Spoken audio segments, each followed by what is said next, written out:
Kak, benar nggak sih kitab Kristen dipalsukan? Ini kitab palsu semua.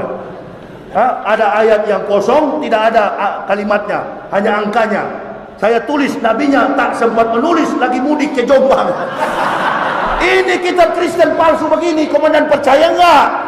Ya masa ini palsu Ustadz? Kalau nggak percaya, tanya kepada pendeta, jangan tanya saya karena saya sudah Ustadz. Dia tanya pendeta-pendeta, akhirnya tahu ini memang palsu. Oke, katanya kitabnya orang Kristen dipalsukan dan bahkan dikatakan dipalsukan oleh Paulus. Oke, supaya tidak penasaran, langsung kita bahas.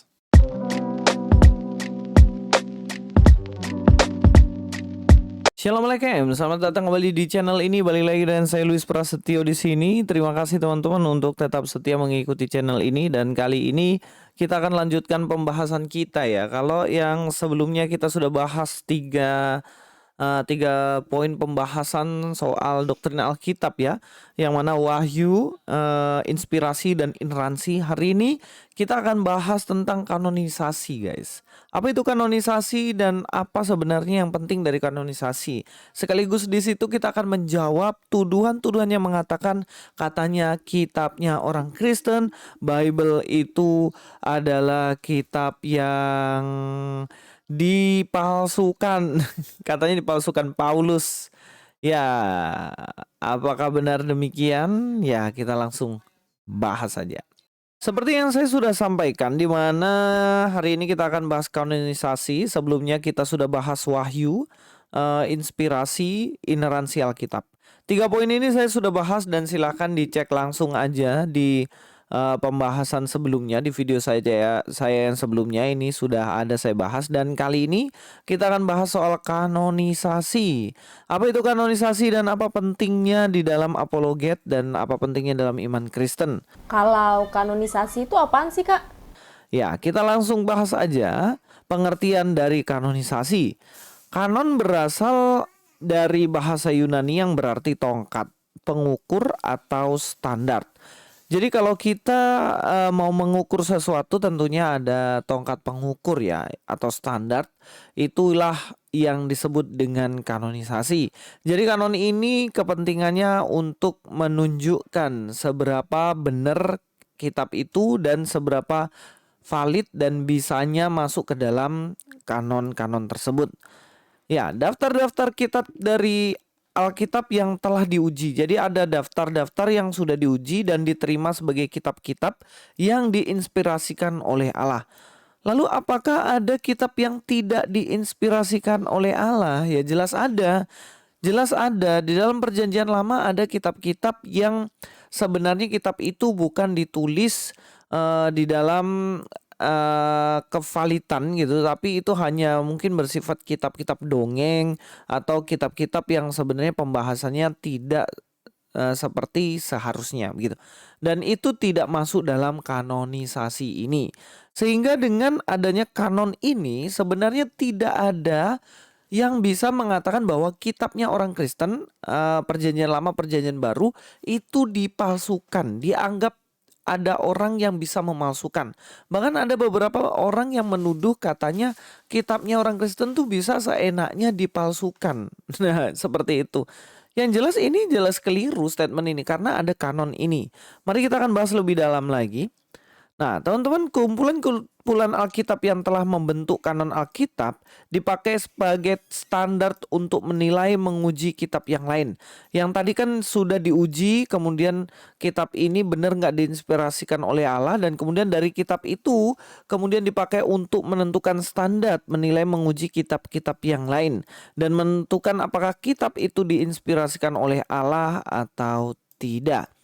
Jadi ada standar tertentu, dan ketika standar tertentu itu sudah menilai ini kitab benar dari inspirasi Allah. Kemudian dari satu kitab ini kemudian dia menilai kitab-kitab yang lain bahwa benar kitab yang lain itu juga diinspirasikan oleh Allah, begitu. Ya, kitab-kitab yang memenuhi standar untuk dimasukkan ke dalam ke daftar Alkitab itu disebut sebagai kanonikal. Sedangkan hak sebuah kitab memenuhi standar untuk dimasukkan ke dalam daftar kanon itu disebut sebagai kanonitas. Proses menguji, mengenali, dan memasukkan kitab inilah yang disebut sebagai kanonisasi. Minta tolong dong dijelasin sejarah kanon Perjanjian Lama.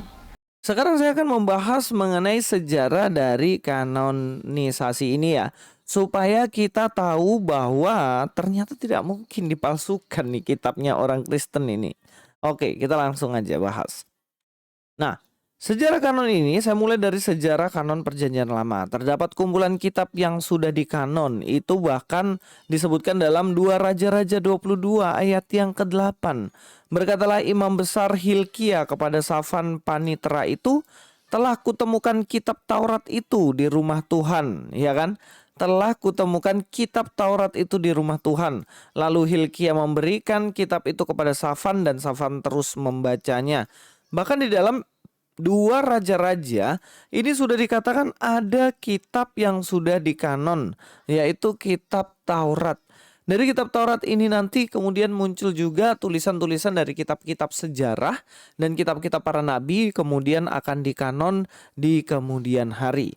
Tapi dari sini aja kita sudah tahu dengan jelas bahwa sesungguhnya kitab-kitab itu sudah jadi kumpulan yang pasti dan tidak mungkin dirubah-rubah. Karena kalau sampai berubah, itu antara isi kitab yang satu, Taurat yang satu dengan Taurat yang lain akan berbeda. Tetapi ternyata sekarang tidak ada perbedaan. Jadi inilah pentingnya kanon. Dan tuduhan yang mengatakan kitab Kristen palsu, jelas itu orang yang tidak pernah baca sejarah kitab sucinya orang Kristen. Kita lanjutkan. Sejarah kanon Perjanjian Lama juga di sini bagaimana Yesus mengakui kanon Perjanjian Lama. Dalam Matius 5 ayat 17 sampai 18 dikatakan, janganlah kamu menyangka bahwa aku datang untuk meniadakan hukum Taurat atau kitab para nabi. Aku datang bukan untuk meniadakannya melainkan untuk menggenapinya. Perhatikan ya. Tadi dikatakan di dalam 2 Raja-Raja itu bagaimana kanonnya itu sudah ada kitab Taurat. Kemudian di dalam Matius ini ternyata tidak hanya kitab Taurat, tapi ada meniadakan hukum Taurat, kitab Taurat dan juga kitab para nabi. Kitab para nabi sudah ada kanonisasinya. Jadi kitab para nabi itu contohnya Amos, Hosea, Obadja, Yeremia, Yesaya. Itu adalah kitab-kitab para nabi. Dan itu sudah ada kanonnya.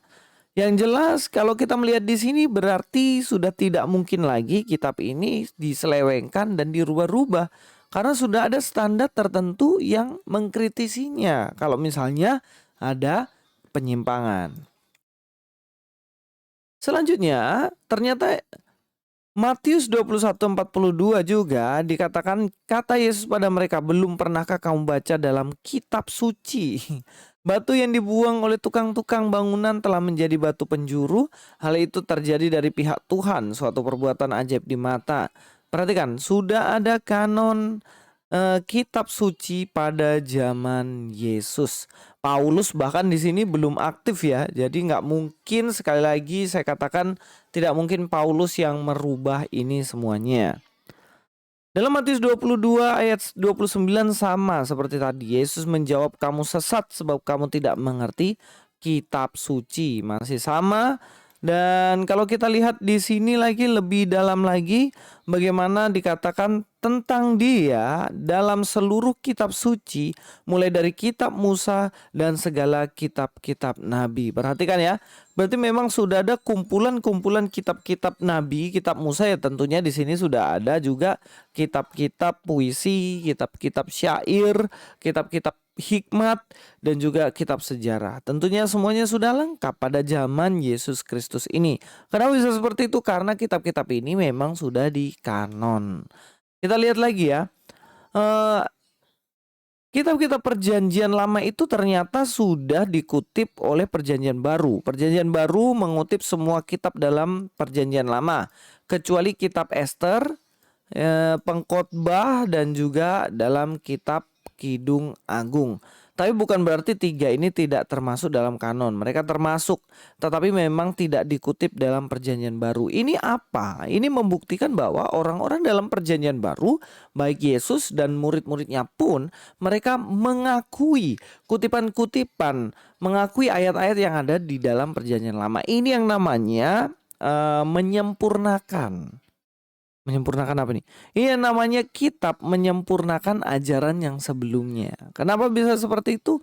Iya, karena dikutiplah ayat-ayat di sebelumnya. Selain dikutip, ternyata juga tidak ada pertentangan antara perjanjian baru dan perjanjian lama. Makanya wajar kalau dibilang perjanjian baru itu menyempurnakan perjanjian lama.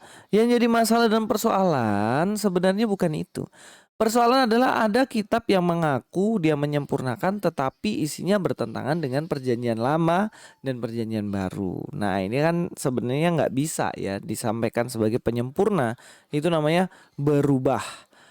Oke, Yesus tidak pernah menentang kanon perjanjian lama. Dikatakan ya, Yesus tidak pernah menentang pemimpin agama Yahudi yang memakai ayat-ayat perjanjian lama.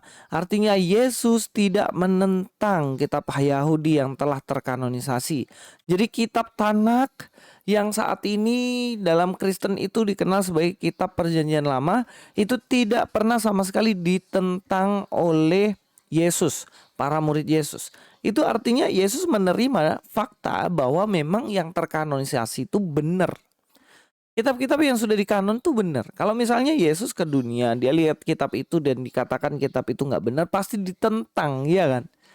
Iya dong. Contohnya kalian baca Pancasila, kemudian teks Pancasilanya keliru.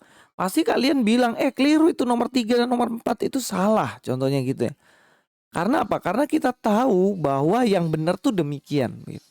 Sehingga Yesus jelas akan menentang. Tapi faktanya di sini tidak menentang. Berarti tidak ada kanon dalam PL yang salah. Kemudian orang Yahudi juga mengakui perjanjian lama, ini jelas. Perjanjian lama telah lama diakui dan diterima oleh orang-orang Yahudi yang terlibat dalam sejarah. Ya, teman-teman perhatikan bahwa orang-orang Yahudi itu percaya kitabnya kitab Tanakh ya, yang sekarang perjanjian lama dalam Kristen. Itu mereka menerima karena mereka pelaku sejarah itu sendiri. Seandainya di situ contohnya ada tulisan di kitab Tanakh itu bahwa Simson dia menentang Raja Israel contohnya gitu ya. Ya pasti orang-orang Yahudi itu menentang ajaran itu sebenarnya. Karena memang mereka tahu yang diperangi oleh Simson itu bukan orang atau raja Yahudi, raja Israel, tetapi orang-orang Filistin kayak gitu. Tapi karena mereka terima ya memang benar kitab itu. Bahkan sejarawan Josephus mengatakan ya pada tahun 95 Masehi, Josephus seorang sejarawan Yahudi ya memberikan konfirmasi tentang daftar kanon perjanjian lama yang lengkap seperti yang kita miliki pada saat ini. Dia adalah orang Yahudi sendiri tapi dia tidak menentang, bahkan diberikan daftar kanon yang ada seperti apa yang kita miliki saat ini. Ya. Kanonisasi perjanjian lama juga sudah diterjemahkan dalam bahasa Yunani ya, dalam LXX Septuaginta. Jadi yang bahasa Ibrani diterjemahkan ke dalam bahasa Yunani seperti yang kita miliki saat ini, dan itu jelas sudah dikanon, dijadikan buku. Kemudian kalau memang manuskrip sebanyak ini dan kanon sudah terjadi bahkan sebelum Paulus ada, mungkinkah kitab ini dipalsukan oleh Paulus? Mungkin nggak? Ya jelas nggak mungkin guys. Gak mungkin, karena memang sudah terkanonisasi, kecuali dia masih berantakan berserakan, dimakan babi, makan anjing, makan kambing, misalnya manuskripnya ya oke lah. Mungkin itu tidak ada manuskrip yang utuh, oke lah, mungkin itu dibilang sebagai oh ini dipalsukan. Tapi ini kan utuh gitu loh, utuh bahkan sudah diterjemahkan di LXX Septuaginta dan manuskripnya juga ditemukan juga di gulungan laut mati ya kan, gulungan laut mati. Ya nggak mungkin lah itu kalau sampai dibilang itu dipalsukan, apalagi sama Paulus aja kan pada waktu sudah terkanonisasi ini PL ini kan Paulus belum ada. Kak, sekalian juga dijelasin sejarah kanon perjanjian baru. Nah, sejarah kanon perjanjian baru ini jelas perkataan-perkataan Tuhan Yesus yang mempunyai otoritas mutlak sejak awal pelayanan. Jadi pasti di situ harus ada statement-statement pengajaran apa yang disampaikan oleh Yesus itu sendiri. Kalau nggak ada ya jelas itu keliru. Yang kedua, catatan dari orang yang mendengar langsung Yesus sebagai catatan yang berotoritas ilahi. Jadi murid-murid Yesus yang mencatat jelas itu yang benar. Kenapa? Kenapa bisa itu yang benar? Karena memang mereka itu kan mendengar langsung, mereka saksi mata secara langsung. Jadi Yesus disalib, Yesus dia melakukan pelayanan A B C D E, dia melakukan ini, ya saksi matanya ini yang benar-benar tahu gitu loh apa yang dilakukan Yesus itu, dan itu jelas valid. Nah, kalau bukan tulisan dari para murid, ya informasinya langsung dari para murid, itu valid. Tapi kalau informasinya nggak jelas dari mana, ya jelas itu tidak bisa dikatakan valid, ya kan? Surat-surat para rasul diterima dan dibacakan di depan gereja sebagai otoritas ilahi. Jadi pada waktu itu surat-surat itu dibacakan di gereja, dan itu menjadi alat Tuhan untuk menyampaikan kebenarannya Allah kepada manusia. Jadi itu juga bisa dikatakan sebagai informasi yang benar-benar valid. Jadi kayak misalnya ya, 2 Timotius, 1 Timotius, 2 Timotius, 1 Korintus, 2 Korintus, Titus, Filemon dan lain-lain. Ini surat-surat ini kan diberikan kepada orang ataupun jemaat. Nah, surat-surat ini kemudian dibacakan di gereja. Dan dari gereja itu saling tukar-menukar juga nanti. Setelah itu kemudian akan digabungkan, dan itulah menjadi kanon nanti di perjanjian baru. Menjadi otoritas ilahi seperti itu. Itu prinsip-prinsipnya, teman-teman. Dan selanjutnya, surat para rasul diterima dan dibacakan di depan gereja sebagai otoritas ilahi. Itu dalam 1 Korintus contohnya ya. Jika seorang menganggap dirinya nabi atau orang yang mendapat karunia rohani, ia harus sadar bahwa apa yang dikatakan kepadamu adalah perintah Tuhan. Jadi yang dikatakan melalui para rasulnya ini yang sudah dicatat di dalam Alkitab itu jelas memiliki otoritas ilahi bagi kita semuanya. Kita lanjutkan ya. Dalam 2 Petrus 3 ayat 1-2, di ayat 2 ya, supaya kamu mengingat akan perkataan-perkataan yang dahulu telah diucapkan oleh nabi-nabi kudus, dan mengingatkan akan perintah Tuhan dan juru selamat yang telah disampaikan oleh rasul-rasulmu kepadamu. Nah, ini juga tujuan dari penulisan ini, jadi supaya mereka mengingat. Nah, apa? Saudara yang kekasih, ini sudah surat yang kedua yang kutulis kepadamu. Dalam kedua surat itu aku berusaha menghidupkan pengertian yang murni oleh peringatan-peringatan. Supaya apa tadi tuh? Supaya mengingat ajaran para rasul, mengingat ajaran para nabi. Dari sini kita tentunya sudah jelas ya bahwa kita perjanjian baru itu nggak serta-merta ujuk-ujuk jadi satu binder gitu, enggak. Jadi prosesnya adalah perkataan Yesus dicatat para murid juga menyampaikan pesan-pesan Yesus melalui mereka, dan juga para murid juga menulis surat-surat yang ditujukan pada gereja-gereja, dibacakan di gereja, sesama gereja saling menukar. Kemudian manuskrip itu yang tidak sesuai dengan ajaran Kristus itu jelas bukan tulisan para murid dan tidak memenuhi syarat-syarat yang seperti yang saya sampaikan tadi. Jelas itu adalah kitab-kitab palsu yang saat ini digemari oleh Nandar dan konco-konconya. Nandar, konco-konconya, Kainama dan konco-konconya, mereka gemar sekali pakai kitab-kitab yang sebenarnya bukan ditulis oleh para murid langsung. Nah, cilaka kan? Ya memang kalau suka sama referensi palsu ya penuh dengan kepalsuan nantinya. Yohanes 16 ayat 13-14. Tetapi apabila ia datang, yaitu roh kebenaran, ia akan memimpin kamu ke dalam seluruh kebenaran. Didengarnya itulah yang dikatakannya, yang merah-merah aja ya. Ia akan memberitakan kepadamu apa yang diterimanya daripadaku. Jadi ada peran Roh Kudus kemudian yang menguasai para penulis, seperti yang saya sampaikan kemarin dalam inspirasi ya. Bagaimana mempengaruhi penulis dan juga mempengaruhi sejarah. Kemudian Roh Kudus inilah sebenarnya yang membuat pada akhirnya tulisan-tulisan itu benar-benar berotoritas. Dari antara gereja-gereja juga saling bertukar, seperti yang saya bilang tadi ya, saling bertukar. Kalau proses terkumpulnya kitab-kitab perjanjian baru gimana sih, Kak? Ya, di tahun 50-100 ini adalah proses penulisan dari kitab-kitab dalam perjanjian baru. Jadi para murid mulai nulis apa yang dikatakan Yesus melalui inspirasi Roh Kudus tentunya ya. Tidak hanya itu, juga para murid ini jelas mendapatkan ilham dari Roh Kudus, dari Allah langsung, dan juga mereka menuliskannya. Yang terakhir yang menulis adalah Yohanes, di mana dia menulis di Patmos itu kitab Wahyu. Tahun 100 sampai 200 kitab-kitab ini dikumpulkan dan dibaca dalam gereja-gereja. Seperti yang saya bilang tadi, ditukar, saling tukar dan lain-lain. Dibacakan terus-menerus. Kemudian di 200 sampai 300 kitab-kitab ini secara teliti diuji dan dibandingkan dengan tulisan-tulisan palsu. Nah, tulisan-tulisan palsu ini nanti yang banyak dibuang ke Arab ya. Tulisan-tulisan palsu ini, dan juga tentunya tidak masuk dalam kanonisasi karena isinya biasanya bertentangan dengan sejarah, dongeng-dongeng, dan sumber yang nggak jelas. Kemudian di tahun 300 sampai 400 itu terkumpul dan diterima secara lengkap kitab-kitab Perjanjian Baru seperti yang kita miliki pada saat ini. Jadi di sini sudah terkumpul. Nah, kalau kita lihat apakah mungkin ini dipalsukan oleh Paulus? Wah, ini jelas aneh. Kenapa?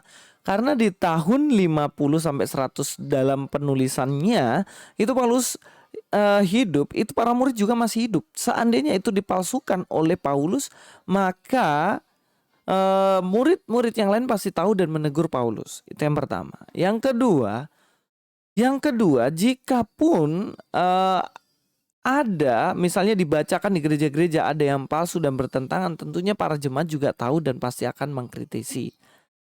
Bahkan ada pada zaman-zaman itu bapak-bapak gereja sudah sangat-sangat pintar. Di tahun 300-an ke 400-an jelas ketika terkumpul itu kan sudah disortir gitu loh. Oh, ini nggak benar, ini nggak benar, nggak benar, nggak benar, nggak benar. Ya, yang benar ini gitu. Nah, itu tentunya Roh Kudus juga terlibat di dalamnya. Ya, yang ayat-ayat buangan ini loh, bukan ayat buangan. Kitab-kitab yang udah dibuang karena nggak jelas sumbernya ini yang suka banget dipakai untuk nyerang kekristenan. Tapi kalau sebenarnya mereka tahu itu adalah bodong dan palsu, ya mereka harusnya malu sih. Kalau saya sih mereka itu harusnya malu. Harusnya malu pakai sumber-sumber bodong kayak gitu. Kalau tesis sudah jelas dicoret-coret itu guys. Apa sih standarnya menentukan kitab-kitab Perjanjian Lama? Nah, penetapan kanon Perjanjian Lama sekarang. Yang jelas otoritas kenabian, yang tulis harus nabi yang dipilih oleh Tuhan. Contohnya Musa, Amos, Obadja, Yeremia, Yesaya, Daniel, itu semuanya itu dipilih langsung oleh Tuhan seperti kemarin yang saya sudah bahas tentang pemilihan, ya kan? Yang kedua, penerimaan oleh orang Kristen Yahudi. Diterima oleh orang-orang Kristen Yahudi yang terlibat dalam sejarah. Tidak hanya orang Kristen Yahudi sih. Maksudnya orang-orang Yahudi sudah menerima itu, ya jelas itu adalah valid. Karena mereka pelaku sejarah ya, ingat-ingat bukan orang Arab tapi orang Yahudi. Ketiga, konsistensi doktrin. Doktrin yang diajarkan dalam kitab tersebut tidak kontradiksi dan memang faktanya seperti itu.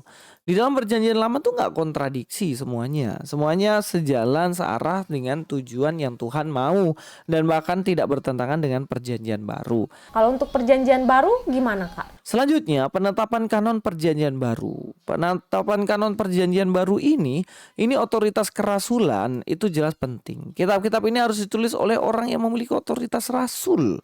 Ya, contohnya murid-murid Yesus ya, Matius dan juga Markus, Lukas, itu kan mereka langsung dapat info dari mereka yang berotoritas kerasulan ini. Dan Paulus Allah sendiri, Yesus sendiri yang memilih dia sebagai rasul untuk bangsa-bangsa lain.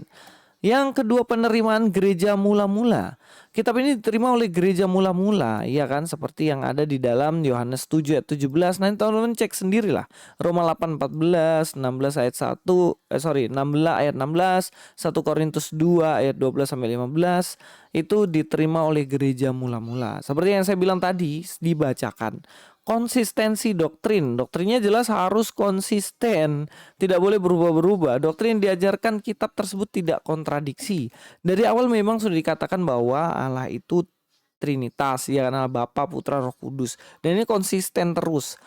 Tidak hanya itu, Yesus yang adalah Allah konsisten diajarkan. Yesus sebagai manusia disalibkan dan menebus dosa konsisten diajarkan. Iman kepada Allah secara menyeluruh juga konsisten, saling mengasihi satu dengan lain konsisten. Jadi semua pengajaran dalam Alkitab itu konsisten.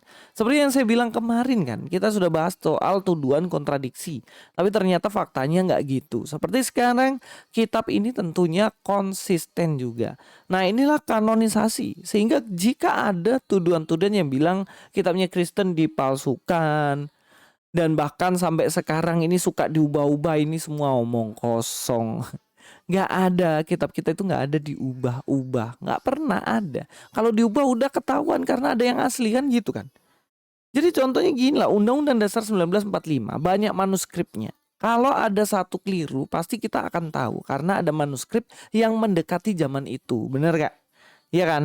Yesus kan disalibkan, kemudian itu pelaku sejarah semua melihat itu. Kemudian ada tulisan yang mengatakan Yesus tidak disalib. Nah, cara melihat ini benar apa enggak dari mana ya? Dari yang terdekat dengan sejarah yang ada, yang disertai dengan manuskrip yang enggak cuma satu, tapi banyak banget. Dan itulah kitab suci kita. Jadi nggak perlu malu. eh, jadi sekali lagi saya bilang ya, nggak perlu malu dengan kitab kita karena kitab kita sudah teruji, kita sudah jelas divalidasi oleh banyak orang dengan manuskrip yang banyak dan tidak lekang oleh waktu. Sampai ketemu di video selanjutnya, kita akan lanjut bahas soal transmisi Alkitab. Jangan lupa, jangan ketinggalan. Sampai ketemu lagi. God be with you all.